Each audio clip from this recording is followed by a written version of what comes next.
Assalamualaikum warahmatullahi wabarakatuh. Saya Muhammad Ardi, NIM 216410104. Saya akan menjelaskan tentang apa itu sistem penunjang keputusan. Pengertian sistem penunjang keputusan. Model pengambilan keputusan menurut Hilbert Simon adalah dimulai pada tahap penyelidikan, yaitu mempelajari lingkungan atas kondisi yang memerlukan keputusan. Data mentah diperoleh, diolah, dan diuji untuk dijadikan petunjuk yang dapat mengidentifikasi persoalan. Digunakan sebagai dasar untuk menjelaskan proses pengambilan keputusan. Tahap berikutnya adalah perancangan, mengembangkan, dan menganalisis arah tindakan yang mungkin. Hal ini meliputi proses-proses untuk memahami persoalan, menghasilkan pemecahan, dan menguji kelayakan pemecahan tersebut. Tahap berikutnya adalah pemilihan, yaitu memilih arah tindakan tertentu dari semua alternatif yang ada. Selanjutnya, pilihan ditentukan dan dilaksanakan. Konsep dasar pembuatan keputusan.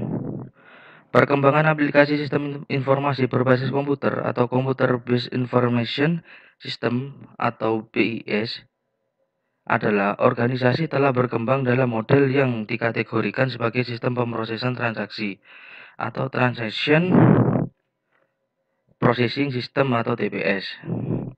Sistem informasi manajemen atau manajemen informasi sistem atau SIM, sistem pendukung keputusan atau Decision Support System atau DSS, baik TPS maupun SIM ditunjukkan bagi arus informasi terstruktur untuk menunjang proses organisasional rendah dan menengah. Sistem pendukung keputusan atau SPK mempunyai keputusan yang sangat spesifik, yakni memberi bantuan kepada para pembuat keputusan manajemen tingkat menengah dan atas dalam membuat keputusan yang sangat penting.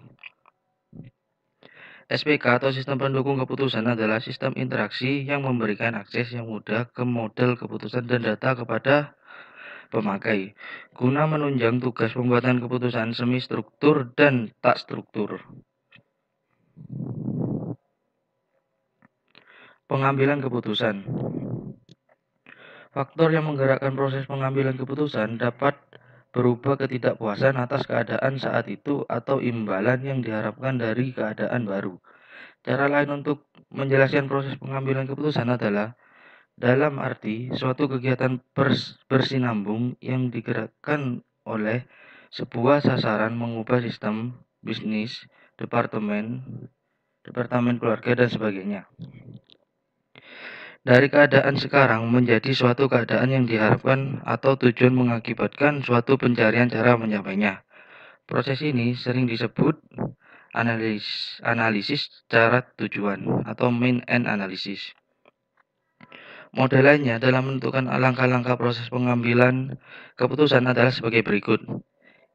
Yang pertama, pengenalan persoalan atau kebutuhan untuk pengambilan keputusan. Yang kedua, analisis dan laporan alternatif-alternatif. Yang ketiga, pemilihan di antara alternatif yang ada. Yang keempat, komunikasi dan pelaksanaan keputusan. Yang kelima yaitu langkah lanjutan dan umpan balik hasil keputusan. Cara menggunakan informasi dari sistem penunjang keputusan. Pada dasarnya, dua pengguna informasi dari DSS atau manajer, yaitu untuk mendefinisikan masalah dan memecahkan masalah tersebut. Pendefinisian masalah adalah usaha definisi dari pendekatan sistem. Ada dua laporan yang dapat digunakan dalam sistem penunjang keputusan, yaitu yang pertama laporan berkala dan khusus, yang kedua laporan lengkap dan ringkas. Model sistem penunjang keputusan. SPK merupakan produk gabungan antara keputusan terstruktur dan tidak terstruktur. A. Masalah terstruktur merupakan suatu masalah yang memiliki struktur masalah pada 3 tahap pertama, yaitu intelijen, rancangan, dan pilihan. B. Masalah tak struktur merupakan masalah yang sama sekali tidak memiliki struktur pada 3 tahap di atas. C. Masalah semi terstruktur merupakan masalah yang memiliki struktur hanya pada 1 atau 2 tahap. Pada saat ini, suatu pendekatan sistematis untuk pemecahan masalah telah diciptakan yang terdiri dari 3 jenis usaha. Yang pertama yaitu persiapan, kedua definisi, ketiga solusi. Pendekatan sistem dalam penunjang keputusan. Proses pemecahan masalah secara sistematis bermula dari John Dewey, seorang profesor filosofi di Columbia University pada awal abad ini. Dalam bukunya tahun 1910, ia mengidentifikasi 3 seri penilaian yang terlibat dalam memecahkan masalah. Suatu kontroversi secara memadai yaitu yang pertama, mengenali kontroversi, yang kedua menimbang klaim alternatif, yang ketiga membentuk penilaian. Struktur masalah dalam perusahaan. Sebenarnya dalam suatu organisasi sangat sedikit permasalahan yang sepenuhnya terstruktur atau sepenuhnya tidak terstruktur. Sebagian besar masalah adalah masalah semi-struktur, yaitu manajer memiliki pemahaman yang kurang sempurna mengenai elemen-elemen dan hubungannya. Masalah semi-struktur adalah masalah yang berisi sebagian elemen-elemen atau hubungan yang dimengerti oleh pemecah masalah. Tahap pemecah masalah. Dalam memecahkan masalah, kita berpegangan pada 3 jenis usaha yang harus dilakukan oleh manajer, yaitu yang pertama, usaha persiapan, kedua, usaha definisi, dan yang ketiga, yaitu usaha solusi atau pemecahan. Pemecahan masalah. Pemecahan masalah berarti tidak akan memberi respon terhadap masalah untuk menekan akibat buruknya atau memanfaatkan peluang keuntungannya. Pentingnya pemecahan masalah bukan didasarkan pada jumlah waktu yang dihabiskan, tetapi pada konsekuensinya. Keputusan adalah pemilihan suatu strategi atau tindakan. Manajer harus memiliki informasi yang terkini. Informasi itu menggambarkan keadaan saat ini. Apa yang sedang dicapai oleh sistem jika keadaan saat ini, keadaan yang diharapkan sama, tidak terdapat masalah dan manajer tidak mengambil tindakan. Jika kedua keadaan itu berbeda, sejumlah masalah merupakan penyebabnya dan tidak harus dipecahkan. Perbedaan antara keadaan saat ini dan keadaan yang diharapkan menggambarkan kriteria solusi atau solution criterion, atau apa yang diperlukan untuk mengubah keadaan saat ini menjadi keadaan yang diharapkan. Setelah berbagai alternatif diidentifikasi, sistem informasi dapat digunakan untuk mengevaluasi tiap alternatif. Evaluasi ini harus mempertimbangkan berbagai kendala atau konten yang mungkin baik intern maupun ekstern atau lingkungan. Faktor manusia mempengaruhi pemecah masalah.